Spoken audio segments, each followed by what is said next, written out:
Ben, nous décryptions le discours présidentiel.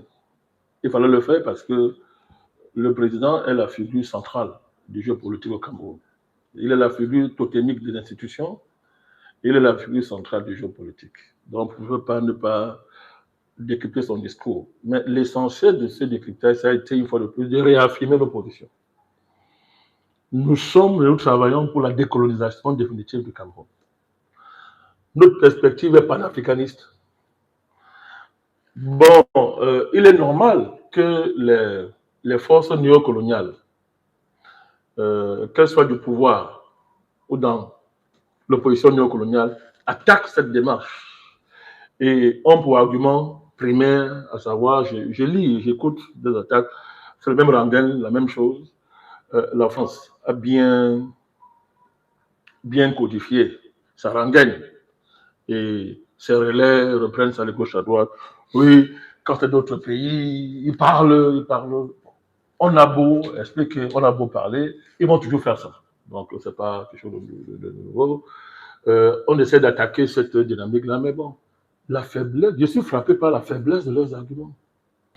Je suis frappé par la faiblesse de leurs arguments et ça me renforce encore quant à non seulement la longueur d'avance que nous avons, mais par la nécessité, une fois de plus, de bien prendre en compte ce fait que nous avons longtemps très vu, à savoir que nous avons vite vu, à savoir que des millions d'Africains travaillent contre l'Afrique. Au point de faire comme si on ne connaît pas les élémentaux du panafricanisme, que la priorité pour nous, ce ne sont pas les figures des chefs d'État. Nous luttons contre l'impérialisme, mais il faut encore rappeler ça. Et il faut-il rappeler que le panafricanisme, c'est contre la domination étrangère qu'il s'est historiquement constitué, c'est contre la négation, n'est-ce pas, de l'homme noir, etc., de notre histoire, de nos capacités humaines. C'est contre ça qu'on est debout et que ça dure très très longtemps. Les régimes sont passés, les royautés sont passées, tout ça sont passés, ça n'a pas changé. Donc, c'est ça la lame de fond. Maintenant, nous obliger, si tu parles d'autres pays, parle comme ça du Cameroun, c'est une misère intellectuelle à faire pleurer parce que pour le simple fait que mais ce ne sont pas les mêmes conditions. Il y a des spécificités qui distinguent les pays.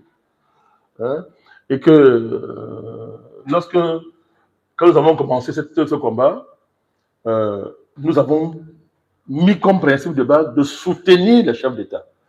Nous avons dit qu'on ne pouvait pas faire des chefs d'État nos ennemis. Et à l'époque, ils nous disaient, vous faites l'éloge des dictatures. C'est ce qu'ils disaient. Alors, oubliant qu'à l'époque, nous avons dit, nous distinguons les chefs d'État qui appartiennent à un certain passé de notre histoire, qui sont les enfants de cette histoire honteuse, qui ont eu à être les héritiers des indépendances ratées, de la France-Afrique. Nous les distinguons des nouveaux présidents qui, eux, émergent dans une conjoncture internationale différente. Et qu'on ne comprend pas comment ces nouveaux dirigeants peuvent être plus vieux que les anciens présidents dans leur schéma politique, dans leur démarche. Ils font semblant de ne pas comprendre le caractère spécial de M. Ouattara et son arrivée au pouvoir. Ils font semblant de ne pas comprendre. Et ils sont les premiers à être contents, n'est-ce pas, de la libération du président Gbagbo, par exemple, si on prend ce cas-là. Ils font semblant de ne pas voir le caractère spécifique, par exemple, de l'enjeu au Sahel. Et ce que cela se pose comme conséquence à tirer. Ils font semblant de ne pas voir le rôle spécial et particulier que le Cameroun joue dans la stabilisation de l'Afrique centrale. Ils font semblant de ne pas voir. Donc, c'est de la mauvaise foi. Mais il faut plus que ça pour nous impressionner. C'est trop faible comme flèche. C'est trop faible. C'est pas encore bien fort. Quand ça sera bien fort, ça va nous impressionner. Ben, c'est très lamentable comme argument. Donc, là encore, dans cette sortie, nous réaffirmons l'opposition. Le NMP ne sera jamais dans l'antidiaïsme primaire.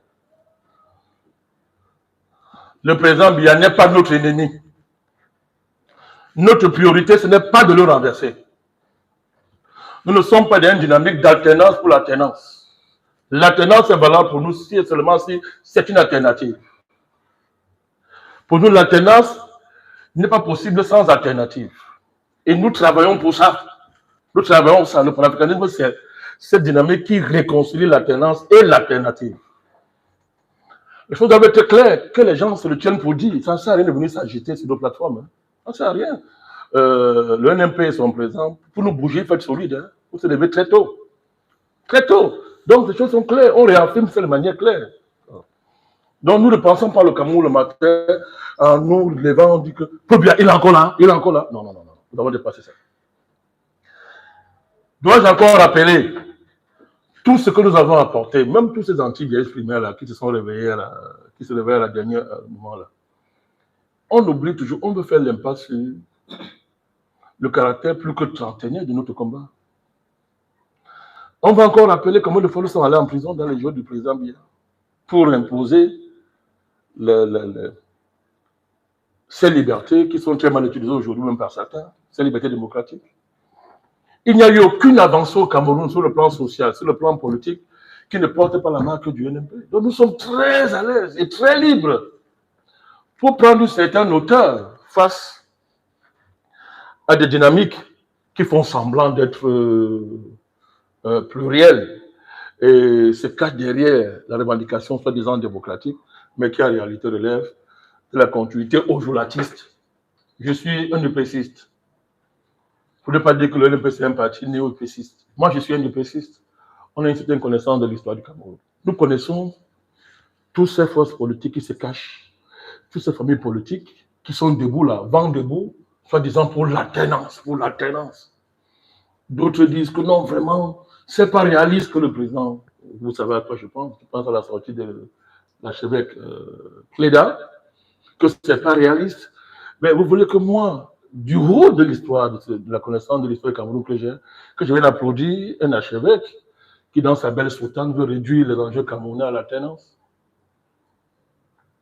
Vous voulez que nous, on aille se greffer sur toute cette dynamique, par des ans d'alliance, qui ont des bases d'une extrême légèreté et qui font semblant d'être plus intelligents que nous, en se cachant, en revêtant le masque de l'alternance, des élections transparentes et démocratiques, mais qui en réalité sont toutes des agents de l'étranger, sont toutes des anti-panafricanistes, sont tous pour un monde unipolaire, dominé par l'Occident. Je dis non, mais il ne faut plus que l'agitation que nous observons dans les réseaux sociaux là pour nous impressionner. Je terminerai en disant que tous les pronostics qui sont faits là concernant le Cameroun se trompent et se tromperont. Je répète, tous ces pronostics qui sont faits là concernant le Cameroun, que ce soit à moyen et long terme, même à court terme, que ce soit en 2025, ces pronostics se trompent et se tromperont. Ça ne se passera pas comme les gens sont en train de penser. Ça ne se joue pas là où les gens pensent. Ça ne se joue, ça ne dépend même pas du président Paul Biya. Ça fait longtemps que nous on l'annonce. Hein. Ça fait longtemps que nous on le dit. Demain, quand ça arrivera, ils viendront encore, n'est-ce pas, jouer au chat échaudé. Alors que nous on a passé le temps à leur prévenir. Ça ne se passera pas. Je suis en train de le dire à mon vision là, comme les gens sont en train de le faire. Le congrès du NMP a été clair.